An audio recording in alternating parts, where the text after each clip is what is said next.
Guys, welcome again. आज की हम इस वीडियो में करने वाले हैं एस्टेट टीजीटी मैथमेटिक्स 2019 वाला पेपर। कल वाली वीडियो में हमने कर लिए थे 110 तक के क्वेश्चन। आज की इस वीडियो में हम करेंगे 111 से 130 तक के क्वेश्चन, 20 क्वेश्चन। आई होप आपको कल वाले 10 क्वेश्चन क्लियर होंगे, 20 क्वेश्चन क्लियर होंगे। अगर फिर भी आपको कहीं डाउट है तो कमेंट सेक्शन में कमेंट करके पूछ सकते हो। स्टार्ट करते हैं 111 से। Height of a drinking glass is 14 centimetre. कोई भी ड्रिंकिंग ग्लास है जिसकी हाइट 14 सेंटीमीटर है। Diameter of its 2 circular ends, 2 circular ends है, उसके डायमीटर 4 और 2 सेंटीमीटर है। Then the capacity of the glass, capacity means वहां पे हमें वॉल्यूम फाइंड आउट करनी है। ड्रिंकिंग ग्लास है, यहाँ पे 2 एंड्स दे रखे हैं, तो वो किस फॉर्म का होगा? फ्रस्टम शेप का। किस शेप का होगा वो? फ्रस्टम शेप का। इस तरह से ये ग्लास है, फ्रस्टम शेप का होगा। ठीक है, एक का डायमीटर 4 है, दूसरे का ये 4 सेंटीमीटर है, ये कितना है? 2 है।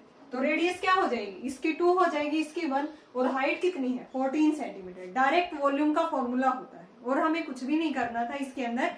वॉल्यूम ऑफ द ग्लास वहां पे हमें फाइंड आउट करना है। वॉल्यूम ऑफ ग्लास क्या हो जाएगी फ्रस्टम की? 1/3 पाई h इंटू में r1 स्क्वायर प्लस में r2 स्क्वायर प्लस में r1 इंटू में r2। ये वॉल्यूम आपको इसका फॉर्मूला याद होना चाहिए। तो डायरेक्ट हम इस क्वेश्चन में पुट करेंगे और आंसर निकाल देंगे। 1/3 22/7 इंटू में 14 r1 स्क्वायर मतलब कि 2 का r1 यहाँ पे क्या होगा? 2 आएगा, 2 का स्क्वायर 4, r2 कितना आएगा? 1 आएगा, प्लस में r1 इंटू में यानी कि 2 इंटू में 1, ये 2 आ जाएगा। ठीक है, इसको यहाँ से हम सिंप्लीफाई करेंगे तो यहाँ से ये 44, ये 5, ये 7 डिवाइड बाई 3, 308 अपॉन में 3, ये आएगा 102 आ गया ना, आगे 0.67 सेंटीमीटर क्यूब। तो डायरेक्ट हमारा आंसर आ गया इसका फर्स्ट वाला। फॉर्मूला क्या था? वॉल्यूम ऑफ फ्रस्टम का। ग्लास है जो फ्रस्टम टाइप का था। ठीक है, 1/3 पाई एच इंटू में r1 square plus r2 square plus में r1 इंटू में r2। डायरेक्ट ये हमने सोल्व किया तो 102.67 centimetre cube is the capacity of the glass. Next देखो, if the equation then the value of x, हमें x की वैल्यू बतानी है। इक्वेशन ये दे रखी है 9√x माइनस में 7√x माइनस 36 इक्वल टू -16। यहाँ पे कितना आ गया? 2√x, ये उधर जाएगा तो प्लस का हो गया, माइनस में 16। ठीक है, तो यहाँ पे कितना रह गया? 0 2√x यानी कि √x आ गया 10। हमें तो x निकालना है तो ये उधर जाके स्क्वायर बनेगा इसका, यानी कि 100। कौन सा ऑप्शन राइट है हमारा? फोर्थ वाला। ठीक है, या तो डायरेक्ट x की जगह पे बाई ऑप्शन पुट कर दो वैल्यू। ठीक है, तो वो वहां से भी हमारे इसको अगर सेटिस्फाई हो जाएगी इस इक्वेशन को, वही आंसर हो जाएगा। या डायरेक्ट यहाँ से ये सब्ट्रैक्ट किया, इसको उधर लेके गए तो यहाँ से √x आ गया 10, देन x आ गया यहाँ पे 100। नेक्स्ट देखो, नंबर ऑफ कंजुगेटिव जीरोज इन। हमें यहाँ पे कंजुगेटिव जीरोज बतानी है कि इसके ये जो भी लिख रखा है, जो भी हमारे पास ये वैल्यू है, उसके कंजुगेटिव लास्ट में कितनी जीरोज होंगी। ठीक है, इज इक्वल टू, तो जीरोज कब बनेगा? 2 और 5 की मल्टीप्लाई करेंगे तभी जीरोज बनेगा। यहाँ पे 2 की पावर 3, इसको मैं ये लिख सकती हूँ, यहाँ पे 5 की पावर भी 3, दोनों की पावर सेम है इसलिए एक 5 रह गया यहाँ पे। ठीक है, और एक ये 7 रह गया और इंटू में 3 की पावर 4। अब यहाँ से ही तो 0 बनेगी। 10 की पावर 3 इंटू में 5 इंटू में 7 इंटू 3 की पावर 4। इसको सोल्व करेंगे तो 1000 आएगा, इंटू में 5 इंटू में 7 इंटू में 3 की पावर 4। यानी कि कंजुगेटिव जो जीरो बनेगी बस ओनली 3 जीरोज बनेगी, क्योंकि इनकी प्रोडक्ट करेंगे तब जीरोज नहीं बनेगी। 2 और 5 की मल्टीप्लाई के साथ ही जीरोज बनती हैं। तो यहाँ पे कितनी जीरोज आ गई? यहाँ पे 3 जीरो। कौन सा ऑप्शन राइट हो गया हमारा? सेकंड वाला। नेक्स्ट देखो, height of a vertical pole is √3 times the length of its shadow. कोई भी वर्टिकल पोल है, ठीक है, उसकी जो हाइट है वो क्या दे रखी है? वो √3 टाइम्स है length of its shadow on the ground. जो ग्राउंड पे जो इसकी शैडो है उससे √3 टाइम्स है। ये मान लेते हैं x है, तो ये कितनी है? √3x है। ठीक है, तो angle of elevation of the sun at that time, angle हमें यहाँ पे फाइंड आउट करना है। देखो ये वैल्यू गिवन है, ये है, एंगल निकाल सकते हैं। परपेंडिकुलर अपॉन बेस क्या होता है? tan theta. तो यहाँ से tan थीटा आ गया √3x अपॉन में x। √3 tan के किस एंगल पे होती है? ये वैल्यू 60 पे होती है। तो थीटा हमारा कितना आ गया यहाँ पे? Angle of elevation 60 degree. कौन सा ऑप्शन राइट हो गया हमारा? फर्स्ट वाला। बहुत इजी क्वेश्चंस थे, डायरेक्ट, इतनी ज्यादा कैलकुलेशन भी नहीं है इनके अंदर। नेक्स्ट करते हैं 115। if a cos theta minus b sin theta equal to c, then the value of a sin theta plus b cos theta, इसकी वैल्यू हमें फाइंड आउट करनी है, इसकी हमें गिवन है। तो यहाँ पे हम स्केयरिंग लेके चलेंगे दोनों के अंदर। तो यहाँ से पहले इसका स्केयर करेंगे, a cos थीटा माइनस में b sin theta whole square, उधर क्या हो गया c स्केयर। ओपन करते हैं, a square cos square theta plus b square sin square theta minus में 2ab cos theta sin theta equal to c square. ठीक है, तो यहाँ से अगर मैं इसकी वैल्यू निकालना चाहूँ, a square cos square theta plus b square sin square theta, c square को इधर ले आते हैं, इसको उधर लेके चले जाते हैं। ठीक है, यहाँ से इसकी वैल्यू निकाल ली। अब हमें किसकी निकालनी है, a sin theta plus b cos theta, इसकी वैल्यू निकालनी है। इसका स्केयर कर देते हैं, a square sin square theta plus b square cos square theta plus में 2ab sin theta cos theta. ऊपर से 2ab sin theta cos theta की वैल्यू पुट कर देते हैं, a square sin square theta plus b square cos square theta. 2ab की क्या है, a square cos square theta plus b square sin square theta minus में c square. अब देखो यहाँ से a स्केयर कॉमन आ रहा है, sin स्केयर प्लस में cos स्केयर 1, यहाँ से b स्केयर कॉमन आ रहा है, b square cos square plus sin square 1 minus में c स्केयर, यानी कि a square plus b square minus c square. हमें इसकी वैल्यू निकालनी थी, तो ये स्केयर उधर जाके क्या बन जाएगा, रूट बन जाएगा। a sin थीटा प्लस में b cos theta equal to plus minus under root a square plus b square minus c square plus minus a square plus b square minus में c square. कौन सा option right है हमारा, second वाला। Simply हमने क्या किया है, दोनों तरफ स्केयरिंग की, यहाँ से 2ab cos theta sin theta की वैल्यू निकाल दी, फिर ये वैल्यू निकालनी थी, इसका स्केयर लेके चल पड़े, क्योंकि हमें यहाँ पे पता है स्केयर लेंगे तो यहाँ पे 2ab sin theta cos theta बनेगा, उसकी वैल्यू डायरेक्ट यहाँ से पुट कर देंगे, तो यहाँ से ये सिंप्लीफाई हो जाएगा, sine square plus cos square 1 बन जाएगा, ये वेरिएबल में बच जाएगा a square plus b square minus c square.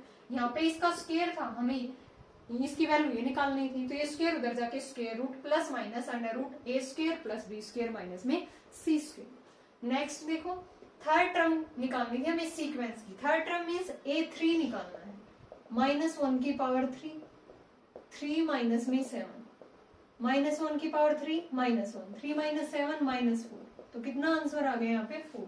कौन सा ऑप्शन राइट हो जाएगा हमारा, थर्ड वाला। ठीक है, कितना इजी क्वेश्चन था। नेक्स्ट देखो, P A union B equal to P A intersection B, यानी कि ए यूनियन बी किसके इक्वल है, ए इंटरसेक्शन बी के, for any two events A and B. Then हमें बताना है पी ए पी बी के इक्वल है, P A greater than P B है, या P A less than P B है, या P A does not equal to P B है। जैसे ये ए ले लिया मैंने, ये बी ले लिया, तो यहाँ पे जो ए इंटरसेक्शन बी है वो किसके इक्वल है, ए यूनियन बी के। यूनियन तो ये हमारा सारा पोर्शन हो जाएगा, ठीक है, इंटरसेक्शन ओनली हमारा ये पोर्शन है। ठीक है, ये दोनों आपस में इक्वल है, ये तभी इक्वल होंगे कि ए हमारा किसके इक्वल हो, बी के।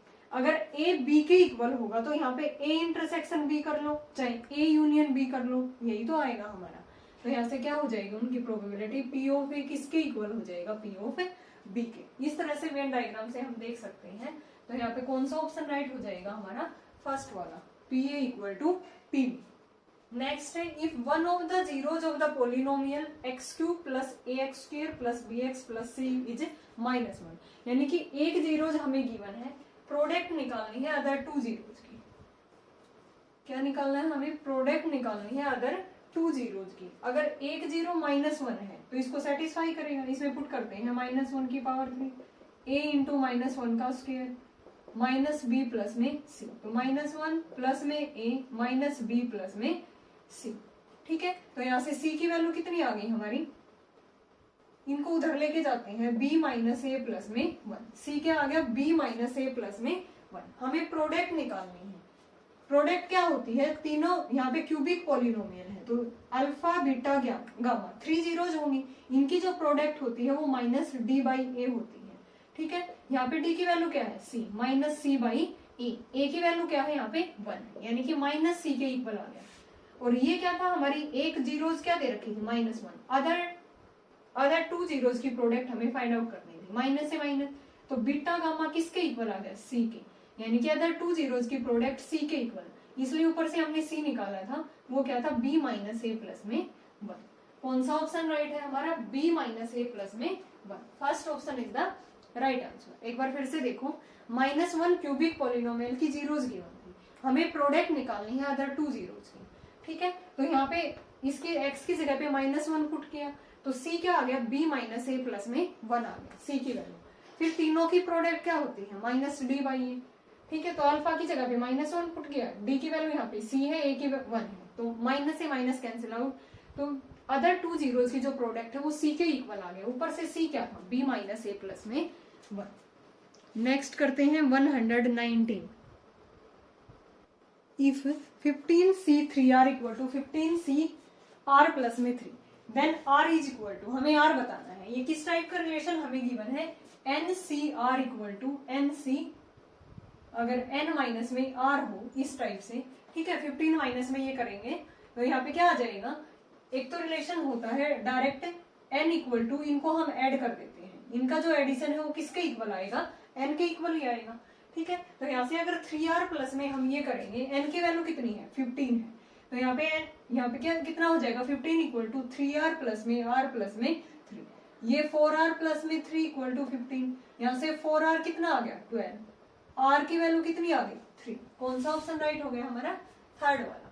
डायरेक्ट ये 11 क्वेश्चंस का है परमुटेशन एंड कॉम्बिनेशन में, कि अगर ये n की वैल्यू यहाँ पे सेम है तो इनका हम एडिशन कर देते हैं, या तो ये दोनों इक्वल होंगे तो हमने r की वैल्यू देखी है 3 बाई समथिंग कुछ आएगी, ऐसा कोई भी ऑप्शन नहीं है। फिर दूसरा क्या होता है? इन दोनों का सम n के इक्वल होता है, यानी कि 3r प्लस में r प्लस 3 इक्वल टू 15, यहाँ से r की वैल्यू कितनी आ गई? 3। डायरेक्ट करना है, इसको सिंप्लीफाई करना है हमें। तो इसको मैं क्या लिख सकती हूँ? यहाँ से क्या कॉमन आ रहा है? 4 इंटू 2 की पावर कॉमन आ रहा है n, तो यहाँ पे क्या रह गया? 4 इंटू 2 माइनस में, 4 इंटू 2 की n है तो यहाँ पे -1। नीचे से क्या कॉमन आ रहा है? 2 इंटू 2 की पावर n निकाल लेते हैं, तो यहाँ पे कितना रह गया? 2 8 2 की पावर 2 माइनस में 2 बाहर आ गया, 2 की पावर n, तो 2 की पावर 2 बच गया, ये कैंसिल आउट होगी। यहाँ पे कितना आ गया? 2, ऊपर 8 माइनस में 1 7, नीचे कितना आ गया? 4, 8 4 जा 32 माइनस में 32 माइनस में 4, ये कितना आएगा? 28, ये 4 ये काटेंगे तो आंसर कितना आ गया? 1/2। कौन सा ऑप्शन राइट है हमारा? सेकंड वाला। सिंप्लीफाई करना था बस हमें, तो ऊपर से कॉमन लिया 4 इंटू 2 की पावर n, नीचे से 2 इंटू 2 की पावर n, सिंप्लीफाई करने के बाद आंसर इज 1/2। नेक्स्ट देखो, 2 isosceles triangles have equal angles. Isosceles triangles है हमारे पास 2 इस तरह से, ठीक है, ए बी सी।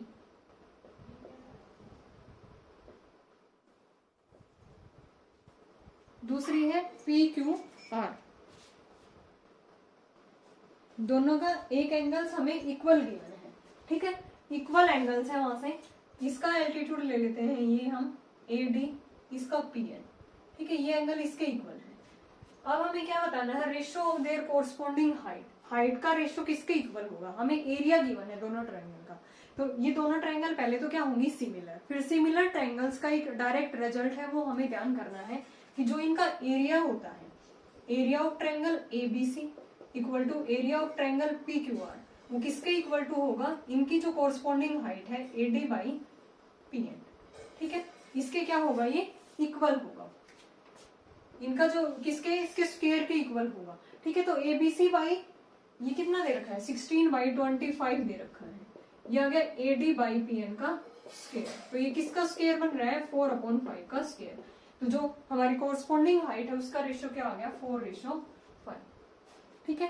तो ये डायरेक्ट रिजल्ट है कि ये दो आइसोसेलेस ट्रायंगल है, एंगल्स इक्वल थे तो पहले ये सिमिलर होंगे ट्रायंगल, और फिर डायरेक्ट रिजल्ट होता है कि सिमिलर ट्रायंगल के वहां पे कोरस्पॉन्डिंग जो साइड्स होती हैं वो क्या होते हैं? उसके स्क्वायर के इक्वल होते हैं। नेक्स्ट देखो, Umang can build a house alone in 16 days. Umang है वो 16 डेज में बिल्ड कर रहा है, राज कितने दिनों में कर रहा है? 12 डेज के अंदर, ठीक है। दोनों मिलके 48 इनका एलसीएम, ये कितना आ गया? 3, और ये कितना आ गया? 4, यानी कि ये इनकी एक दिन की एफिशिएंसी आ गई 3 और 4, यानी कि उमंग करेगा 3 काम और राज करेगा 4 काम, टोटल कितना है? 48 है। आगे क्या रखा है? Umang and Raj work on alternate days. Umang और जो राज है वो अल्टरनेट डे पे काम करते हैं, कि जैसे पहले उमंग ने स्टार्ट किया, उसके बाद राज कर रहा है, फिर उसके बाद उमंग कर रहा है, देन राज कर रहा है। Umang works on first day, first day पे उमंग काम करता है, the house will be build in how many days, house कितने दिनों में बन जाएगा, ये हमें फाइंड आउट करना है। यहाँ से देखो टोटल इनकी एफिशिएंसी है, यानी कि ये 7 है, 48 को अगर हम 7 से डिवाइड करेंगे तो मतलब कि इनका 2 दिन का काम कितना है, 7 है ना, 2 दिन का काम कितना है 7, क्योंकि अल्टरनेट डे पे कर रहे हैं ये काम, तो एक दिन में एक करेगा फिर उसके बाद करेगा, तो दोनों मिलके 7 काम करने मतलब कि 2 दिन के अंदर। इसको डिवाइड करेंगे तो 7 6 42, ठीक है, यानी कि ये 7 दिन का काम 2 दिन में हो रहा है, ठीक है, ये कितना हो गया 12 डेज उन्होंने काम कर लिया, और कितना काम हो गया 42 काम हो गया, टोटल कितना था 48, तो 48 में से जो रिमेनिंग वर्क है वो यहाँ पे कितना रह गया 48 माइनस 42 इक्वल टू 6, अब 6 बचा है रिमेनिंग वर्क, ठीक है, और टोटल 12 डेज हो गए, ठीक है, तो 6 डेज के अंदर पहले उमंग करेगा, वो कितने दिन करेगा, उमंग करेगा, उमंग की एफिशिएंसी है वो 3 काम करेगा, फिर राज आएगा, तो लेकिन काम तो हमें 6 ही करना है, और ये एक दिन में कितना कर रहा है 4, ठीक है, तो इसको हम किस तरह से निकाल सकते हैं कि 4 दिन में वो एक काम कर रहा है, तो 1 करेगा 1/4, और हमारा काम कितना बचा है यहाँ पे 3, तो इसने कर दिया 6 में से, 6 ही तो बचा था रिमेनिंग, फिर उमंग की बारी आई तो उमंग ने 3 काम कर दिया, उनमें से 3 बचा है तो वो 3/4, तो टोटल डेज कितने हो गए 12 डेज तो यहाँ पे हो गए, ठीक है, एक दिन उमंग ने यहाँ पे काम किया प्लस में 1, प्लस में इसने कितना किया है 3/4 डेज, तो टोटल डे कितना आ गया 13 3/4 डेज, जो काम होगा वो कितने दिनों में कंप्लीट होगा 13 एंड 3/4 डेज, ठीक है, ये इतना मतलब कि लिख रही हूँ ये समझाने के लिए, वैसे ये इजी था क्वेश्चन से, इसमें क्या कह रखा था कि उमंग 16 दिन में कर रहा है किसी काम को, राज कर रहा है 12 दिन में, दोनों का एलसीएम कितना आ गया 48 दिन, इनकी एफिशिएंसी आ गई 3 और 4, यानी कि मतलब अल्टरनेट डे पे 2 दिन में वो 7 काम कर रहे हैं, 7 को अगर हम टोटल इनकी एफिशिएंसी से इसको टोटल काम को हम डिवाइड करेंगे तो 7 6 42, ठीक है, 48 में से 42 गया तो 6 काम रह गया हमारा रिमेनिंग, और उन्होंने कर कितना लिया काम, मतलब कि 7 जो एफिशिएंसी थी, जो 7 काम किया वो उन्होंने 2 दिन में किया है, क्योंकि अल्टरनेट डे पे वो काम कर रहे हैं, तो 2 इंटू में 6 कितने दिन लगा लिए उन्होंने 12 डेज, ठीक है, अब ये 12 डेज तो ये है, काम इतना रह गया हमारा 6 में से अब उमंग कर रहा है पहले, तो उसने 3 काम किया टोटल में से, 6 में से 3 रिमेनिंग रह गया, लेकिन राज कितना कर रहा है एक दिन में 4 कर रहा है, तो अगर वो 4 काम कर रहा है एक दिन में, तो एक कितने में करेगा 1/4, 3 कितने में करेगा 3/4 डेज के अंदर, तो 12 डेज और प्लस में जो उमंग ने किया था एक दिन ये काम, प्लस में राज का कितना आया है 3/4 डेज, तो टोटल डे कितने आ गए 13 एंड 3/4 डेज। नेक्स्ट करते हैं 123, which of the following will give maximum discount on ₹6,896, इनमें से कौन सा मैक्सिमम डिस्काउंट देगा, ये हमें फाइंड आउट करना है। 2 सक्सेसिव डिस्काउंट दे हैं 5 और 5%, यहाँ पे सिंगल है, यहाँ 2 डिस्काउंट है, एक 8% एक 20, तो इतने के ऊपर 6896 के ऊपर 5/100 इंटू में 5/100 आएगा, ये क्या आएगा सेकंड वाला 6896 इंटू में 10/100, ठीक है, ये आएगा, फिर थर्ड में 6896 इंटू में 8/100 इंटू में 2/100, देखो ये वाली जो क्वांटिटी है 25 अपॉन में कितना बनेगी 10,000 बनेगी, यानी कि छोटी क्वांटिटी आएगी, इसको सोल्व करेंगे तब, यहाँ से 1/10 ही है, ये बड़ी क्वांटिटी आएगी इससे, ऐसे यहाँ पे 16/10,000 है, ये भी छोटी क्वांटिटी आएगी, तो जो हमारी क्वांटिटी सिंगल टाइम होगी वही क्या देगी मैक्सिमम डिस्काउंट। इसमें प्रॉपरली सोल्व करने की जरूरत नहीं है, हमें डायरेक्ट यहीं से दिख गया है, पेपर में इतना टाइम नहीं होता कि हम इसको प्रॉपरली सोल्व करें, तो जो सिंगल टाइम होगा वही ज्यादा डिस्काउंट देगा मैक्सिमम डिस्काउंट। कौन सा ऑप्शन है हमारा बी वाला, answer is second B. Next देखो कर्ड सरफेस एरिया है सिलेंड्रिकल पिलर का 264 मीटर स्क्वायर, वॉल्यूम है 924, डायमीटर बताना है हमें। कर्ड सरफेस एरिया क्या होता है 2πr/h, वॉल्यूम क्या होता है πr²h, 264/924, ये कैंसिल आउट हो गया, ठीक है, ये 2πr किसके इक्वल आ गया, 2 से हमने कैंसिल आउट कर दिया इसको, ये 66/231, अब 66r किसके इक्वल हो गया 2 × 231, r क्या हो गया ये अपॉन में 66, ये आ गया यहाँ पे 7, आर की वैल्यू कितनी आ गई हमारी 7, लेकिन हमें डायमीटर निकालना है। डायमीटर कितना आ गया यहाँ पे 14 मीटर है या सेंटीमीटर, मीटर, तो 14 metre is the right answer. कौन सा ऑप्शन राइट हो गया हमारा, सेकंड वाला। सिंपली हमें क्या गिवन था, curved surface area then volume, दोनों को डिवाइड किया तो यहाँ से 2/r 66/2 31, आर आ गया 7, डायमीटर क्या होता है ट्वाइस ऑफ आर। नेक्स्ट देखो, इफ √11 माइनस √7 अपॉन √11 प्लस में √7, a माइनस में b √77, देन हमें a प्लस b की वैल्यू बतानी है। तो पहले इसको सिंप्लीफाई करेंगे, रूट वाली टर्म है तो क्या करेंगे, रेशनलाइजेशन, √11 माइनस √7 इसे इसे मल्टीप्लाई कर दे क्योंकि नीचे प्लस है, √11 माइनस में √7 अपॉन √11 प्लस √7, √11 माइनस में √7, इधर क्या है a माइनस b √77, ऊपर इसका स्क्वायर हो गया, स्क्वायर ओपन करेंगे तो 11 प्लस में 7 माइनस में 2 √77, नीचे a plus b into a minus में a स्क्वायर माइनस में b स्क्वायर। सॉल्व करेंगे तो ये कितना आ गया, ऊपर 18 माइनस में 2 √77, नीचे कितना आ गया यहाँ पे 4, ऊपर से 2 कॉमन आ गया, या डायरेक्ट इसको a माइनस b √77 है। यहाँ से हम कंपेयर करेंगे तो a की वैल्यू तो है 18/4, b की क्या है, b की क्या है यहाँ पे √7 माइनस 2/4, यानी कि -1/2 है। अब हमें क्या बताना था, a प्लस b, a की वैल्यू है 18/4, b की -1/2, एलसीएम 4 आ गया यहाँ पे 16/4, तो आंसर कितना आ गया यहाँ पे 4, कहीं मिस्टेक हुई है हमारी, 16/4। ये क्या आ गया था 18 माइनस में 2 √7 डिवाइड बाई 4, ठीक है। तो यहाँ पे रूट हमें हाँ देखो ये प्लस की आएगी वैल्यू, माइनस √77 था ना, यहाँ भी माइनस था, तो ये माइनस की आएगी, प्लस की आएगी वैल्यू 1/2, तो प्लस करेंगे यहाँ पे, तो यहाँ पे कितना आ गया ये 20/4, क्योंकि ऑप्शन ही मैच नहीं हो रहा था, हमने यहाँ पे मिस्टेक कर दी, तो आंसर कितना आ गया हमारा 5। तो इस टाइप के क्वेश्चंस को हम रैशनलाइजेशन करके सोल्व कर देंगे, देन कंपेयर करेंगे ए बी की वैल्यू, फिर हमें बताना था a plus B is 5। Next करते हैं 126, sum of square of two number is 145.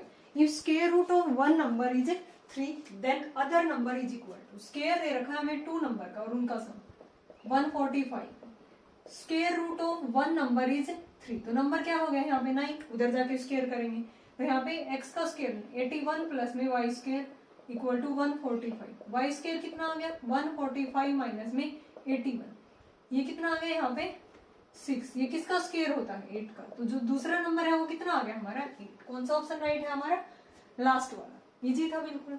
Next देखो, sides of a triangle are 3 centimetre 4 centimetre 5 centimetre, area बताना है। और वैसे भी देखो, इसको हम एक तो हीरोज फॉर्मूले से कर सकते हैं, लेकिन उससे पहले हमें चेक करना होगा कि कहीं ये राइट एंगल ट्रायंगल तो नहीं है। 3 4 5 ट्रिपलेट्स बन रहे हैं, 3 का स्क्वायर प्लस 4 का स्क्वायर इक्वल टू 5 का स्क्वायर, मीन्स ये राइट एंगल ट्रायंगल है। तो हम इतना बड़ा क्यों करें, डायरेक्ट एरिया क्या होता है हाफ इंटू में बेस इंटू में हाइट, हाफ इंटू में बेस हमने यहाँ पे क्या ले लिया 3, और हाइट कितनी ले ली यहाँ पे इसकी 4, तो डायरेक्ट एरिया कितना आ गया 6 सेंटीमीटर स्क्वायर। ठीक है, पहले हीरोन्स फॉर्मूला से इसका सेमी पेरीमीटर निकालते, देन हीरोन्स फॉर्मूला में पुट करते, थोड़ा सा लेंथी हो जाता। तो इससे पहले हमने देखा कि ये क्या है 3 4 5 ट्रिपलेट्स बन रही हैं, 3 का स्क्वायर प्लस 4 का स्क्वायर इक्वल टू 5 का स्क्वायर, मीन्स एक राइट एंगल ट्रायंगल बन रही है। तो एरिया क्या होता है हाफ इंटू में बेस इंटू में हाइट, डायरेक्ट निकाल देंगे 6 सेंटीमीटर स्क्वायर। निकाल वैसे भी सकते हैं लेकिन उसमें थोड़ा सा टाइम लगता है ज्यादा। In triangle ABC, D is the mid point of BC, एक ट्रायंगल एबीसी है इस तरह से, ठीक है, डी इसका मिड पॉइंट है किसका बीसी का, बीसी का डी क्या है मिड पॉइंट है, E is the mid point of AD, इसका ई है मिड पॉइंट, ठीक है। Then area of triangle BED, इस ट्रायंगल का एरिया हमें ये बताना है किसके इक्वल टू होगा, इसको भी हम ज्वाइन कर लेते हैं। ठीक है, देखो ये इनके मिड पॉइंट से बनी हुई है, डी भी इसका मिड पॉइंट था, ये भी इसका मिड पॉइंट था, तो ये चार इक्वल एरियाज में डिस्ट्रीब्यूट होंगे 1 2 3 4। तो हमें यहाँ पे बताना है एरिया ऑफ ट्रायंगल बीईडी वो किसके इक्वल टू होगी, कंप्लीट जो है वो 1/4 है किसका एरिया ऑफ ट्रायंगल एबीसी, क्योंकि ये चार इक्वल पार्ट्स में होगी, इसके मिड पॉइंट से बनी हुई है। तो एरिया ऑफ बीईडी किसके इक्वल टू आ जाएगा, ये इसका 1/4 पार्ट है complete area of triangle ABC का। तो first option is the right answer. Next देखो 1 kilometre is equal to how many miles, यानी कि 1 किलोमीटर किसके इक्वल होगा, ये होता है 0.62 माइल। ठीक है, ये कन्वर्जन वाला क्वेश्चन भी आ सकता है, तो आपको कन्वर्जन वाली यूनिट्स भी एक बार देख के जानी है पेपर के लिए। तो 1 किलोमीटर किसके इक्वल होगा यहाँ पे 0.62 माइल। फिर है 130, if the system of equation 2x + 3y equal to 7 है, यहाँ पे a + bx प्लस में 2a - b × y equal to 21 है। इनफाइनाइटली मैनी सोल्यूशन कब होते हैं infinitely many solution, when a1/a2 equal to b1/b2 equal to c1/c2। यहाँ से मैं पुट करेंगे 2/a + b, 3/2a - b, 7/21, यानी कि 1/3। एक बार इसको इसके इक्वल, फिर एक बार इसको इसके equal, 2/a + b equal to 1/3, 3/2a - b equal to 1/3। या तो क्रॉस मल्टीप्लाई करके दो इक्वेशन बन गई, वो कर लो, या डायरेक्ट हम बाई ऑप्शन इसके अंदर पुट करके देख लेते हैं कि इनको सेटिस्फाई हो रहा है। तो a इक्वल टू 1 यहाँ पे पुट करते हैं और b इक्वल टू 5, तो यहाँ पे कितना आ गया 2/6 1/3 के तो आ गया। यहाँ पे पुट करेंगे 3/2 × 1 माइनस में भी 2 - 5 - 3, ये तो इसके 1/3 के इक्वल नहीं आया, तो फर्स्ट ऑप्शन नहीं होगा। फिर a इक्वल टू 5 b 1, तो ये 6 आ गया, 1/3 के इक्वल आ गया। यहाँ पे पुट किया 10 माइनस में 1 9, यानी कि 3/9 1/3, तो कौन सा ऑप्शन राइट हो गया हमारा a5 b1। डायरेक्ट हम इन इक्वेशन में पुट करके देख लेंगे, a और b की वही वैल्यू हमें फाइंड आउट करनी है, तो a5 आएगा, यहाँ पे b क्या आएगा 1 आएगा। ओके गाइस, इस वीडियो में हम करेंगे यहीं तक। इसके रिमेनिंग 20 क्वेश्चंस 131 से 150 तक हम करेंगे नेक्स्ट वीडियो में। आई होप आपको ये 20 क्वेश्चंस क्लियर होंगे। अगर फिर भी आपको कहीं डाउट है तो आप कमेंट करके पूछ सकते हो। आपको ये साथ साथ सारे प्रीवियस ईयर क्वेश्चंस जरूर करने हैं, क्योंकि एचटेट 2023 में जो भी एचटेट होगा उसमें इनमें से कुछ ना कुछ रिपीटेड क्वेश्चंस जरूर आते हैं पीवाईक्यू में से। ठीक है, तो ये आपके लिए बहुत हेल्पफुल रहने वाले हैं, तो आप इनको साथ साथ करते रहिए। कोई भी प्रॉब्लम आ रही है तो आप कमेंट करके पूछ सकते हो। Thanks everyone.